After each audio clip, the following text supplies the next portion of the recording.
Okay, so I can't even make this stuff up. So I just recorded a video talking about a second video on the story of Abraham and Isaac and how, with the Cryon book that I just finished, an interpretation given by Cryon from um, Abraham and Isaac and how that unfolded. And I open up another book that I was reading called Making Love to God. It's The Path to Divine Sex. It's another channeled work through Tina Louise Spalding. And I guess where I left off, I open up to page 74 in this book, and it says, look at your suffering.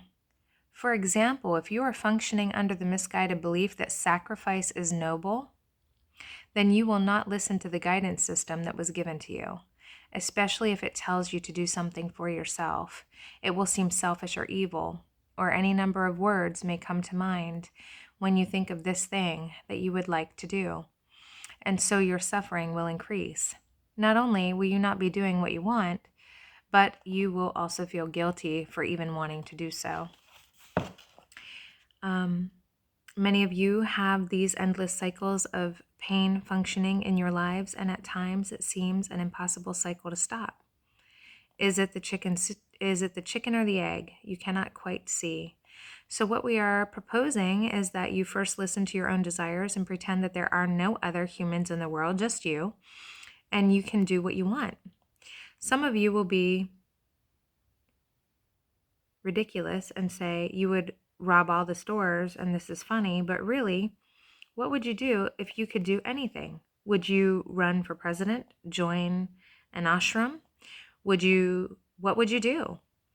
Now add some other elements into the mix and soon you will see where the problem is. It may be when you think of telling your partner, it may be that you think you are too old or too something.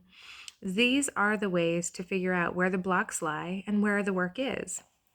What you must know is that you are free to live the life you wish. And if you do not feel free, or if you feel like you're in some kind of prison, then you believe a lie of some kind, and that will add to your suffering.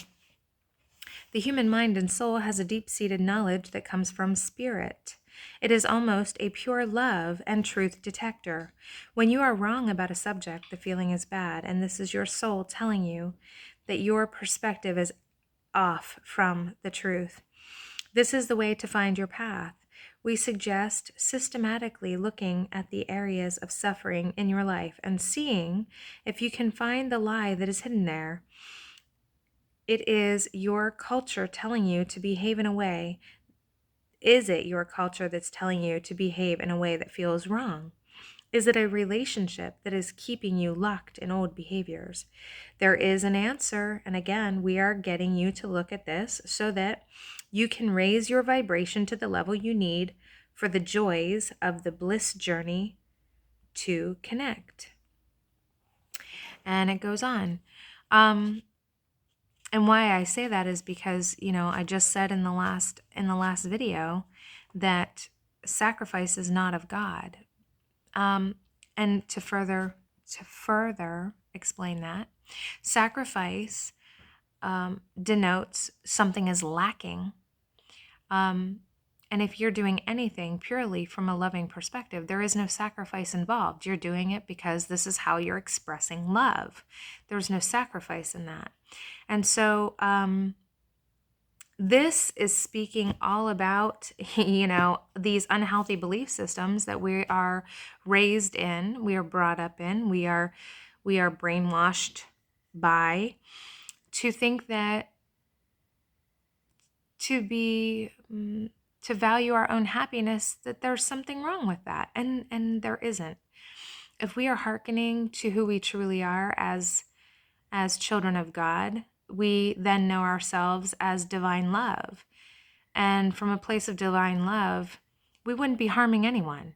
And so we have been incrementally led astray to led away from this whole thing, and then taught that it's bad so we wouldn't look back. It's bad to love yourself. It's bad to take good care of yourself. We are taught these things so that we won't look back, so that we can't trace our lineage back to divine love from whence we came. And so what's really funny is I haven't picked this book up in 4 weeks. And I just recorded that other video and picked it up and opened it up to this page, and here we are. So this is how spirit works. This is how it works. We call it in the spiritual world synchronicity.